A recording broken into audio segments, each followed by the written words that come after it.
Cluster B personality disorders are characterized by dramatic, overly emotional, and unpredictable thoughts and behavior.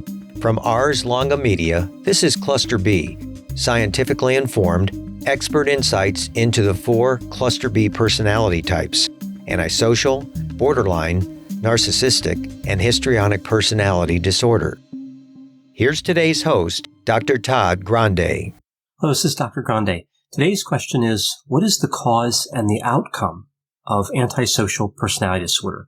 I'll refer to this disorder as ASPD. This is an interesting way to look at this question. Often when we talk about psychopathology, we just look at the cause, like what are the risk factors for a certain disorder, but how about the cause and the finish? How does it start and how does it end? So this analysis is going to look at the causes of ASPD, then go to the outcomes, including all-cause mortality. So first, a quick overview of ASPD.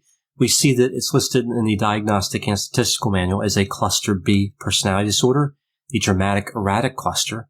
And it has 7 symptom criteria, and 3 are necessary for diagnosis. We see repeated unlawful behaviors, consistent deceitfulness, impulsivity, aggressiveness, a reckless disregard for safety, irresponsibility, and a lack of remorse. The prevalence of this disorder in the population is about 3.6%, and we know it's highly prevalent in the prison population. Depending on the research you look at, anywhere from 18 to 80% of the prison population has ASPD. That's a wide range. I think the true percentage is probably somewhere between 60 and 70%. Now, many have argued that ASPD is technically the most socially destructive personality disorder, mostly because of its relationship to violence and crime. It's also the most costly financially, in part due to the cost to incarcerate criminal offenders who committed crimes because of the tendencies we see with ASPD. Although one can certainly make an argument that narcissistic personality disorder is more costly because of the mismanagement of resources associated with that disorder. So individuals with ASPD are more likely to commit crimes. Individuals with NPD are more likely to get in positions of power and cause a lot of destruction by committing fraud at higher levels. So again, it's debatable, but as I mentioned, a lot of people believe that ASPD is the most costly at a social level and an economic level. Now, this disorder has substantial genetic liability in terms of its cause, which means that the heritability is considered fairly high. Depending on the study, anywhere from 38 to 69% heritability. As with all personality disorders or any disorder that has a genetic influence, we can't do much about the genetic component other than measuring it and reporting it. Therefore, we're left to focus on the environmentability, the environmental stressors. We hope to identify environmental stressors and hope that if they are changed, that's enough to prevent the disorder. Typically, the way we view the environmental stressors when it comes to ASPD is to look at 2 areas. The first is adverse childhood experiences, also known as ACEs. This is a collection of negative experiences that can occur, like poverty, witnessing violence, and neglect. The second is childhood psychopathology. The psychopathology of the greatest interest in terms of ASPD would be conduct disorder, ADHD, attention deficit hyperactivity disorder, and ODD, oppositional defiant disorder. Sometimes these mental disorders are referred to as stepping stones toward ASPD.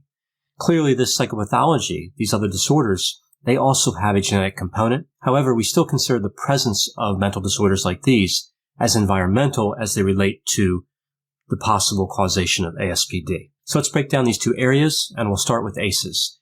We see a lot of different findings around how strongly adverse experiences predict ASPD. Now, the usual logic applied here is that the more ACEs that somebody has, the higher risk they have of really everything bad happening to them. Poor financial situations, lower education, relationship failures, more physical health problems, and more mental health problems. There's actually a whole other list of problems associated with ACEs as well. There's a lot of studies on this. Now, in terms of the development of ASPD, we do see that certain types of harm seem to increase the risk greatly. For example, we see that physical harm is a major risk factor. We also see that 2 specific types of neglect confer elevated risk for ASPD. A father who is uninterested in a child and a parent who is uninterested in a child's education.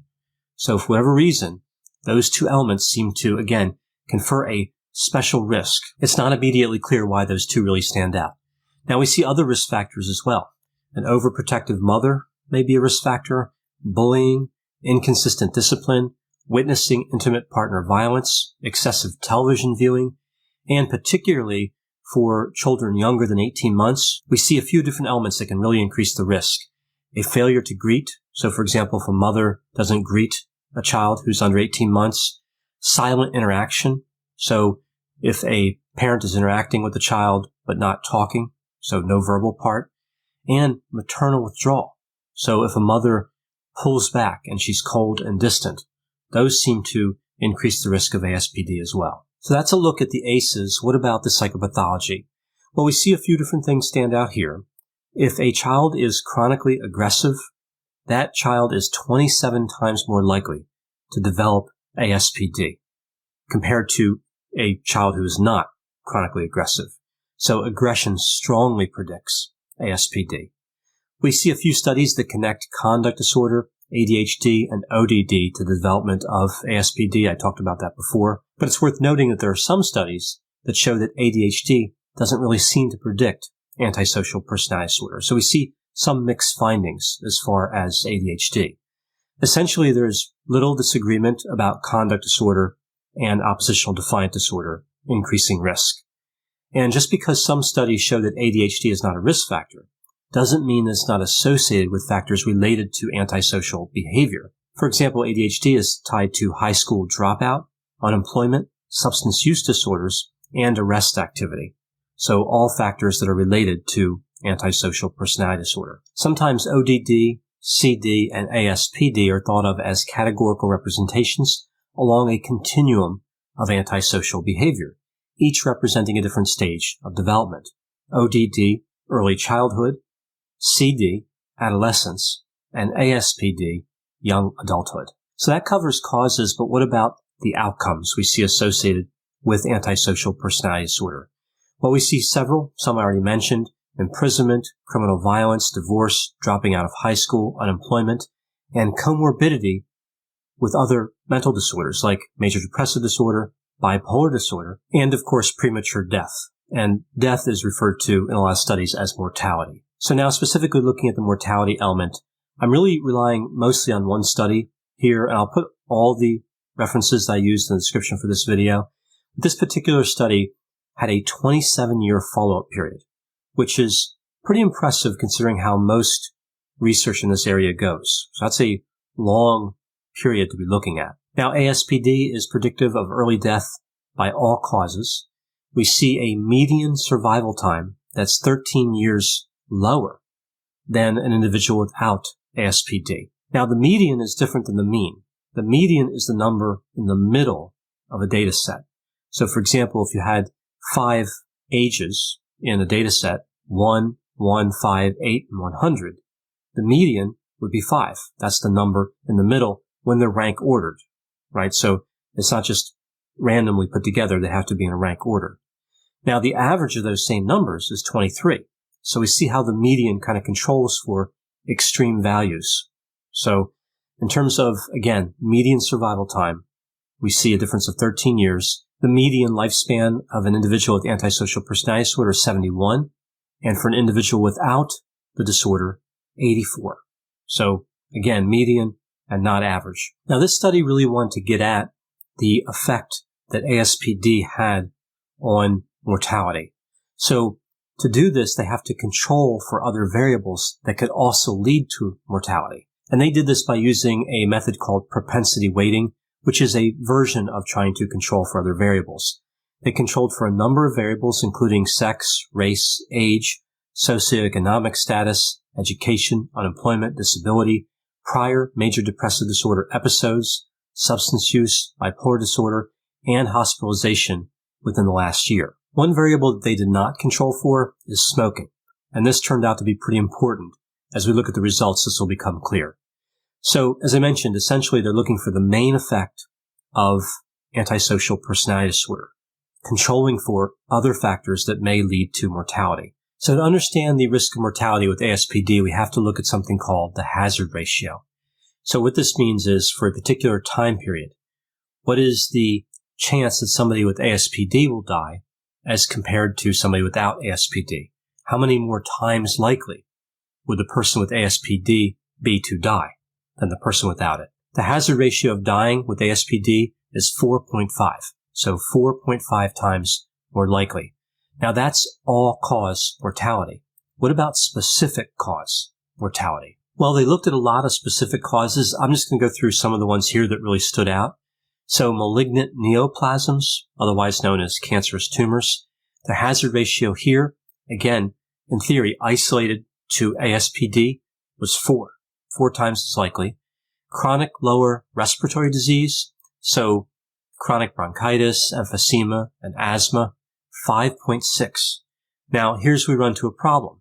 We know that smoking is associated with this as well, and that variable was not controlled for. I mentioned earlier that would be important. We really don't know the main effect here of ASPD because that smoking variable is still out there. So that's a problem, but still kind of a surprising finding there.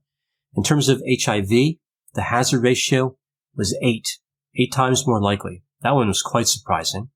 In terms of death by suicide, we see the hazard ratio is 3 times as likely. Now, 2 other surprising findings. Heart disease was about the same with antisocial personality disorder and without the disorder. I would have thought it would have been a bit higher. It was a little higher, but really, again, close to the same. And accidental death was actually lower for antisocial personality disorder, 0.58. So that really stood out as surprising as well. So what is the moral to this story, right? We see the causes for antisocial personality disorder. We see a lot of negative outcomes, including a lower life expectancy. Well, I think that what we can learn from this is that poor parenting takes a disastrous toll. It predicts poor outcomes for the children and society as a whole. The most sensitive time in development when somebody is a child is the one associated with the lowest level of scrutiny for parents. For example, when children are really young, they don't go to school. So you don't have any school personnel observing. You don't have any other people kind of looking at situations saying, hey, you're doing this right, or you need to do this differently, or whatever, right? Parents are just kind of on their own. And the damage that is done early is the damage that tends to last.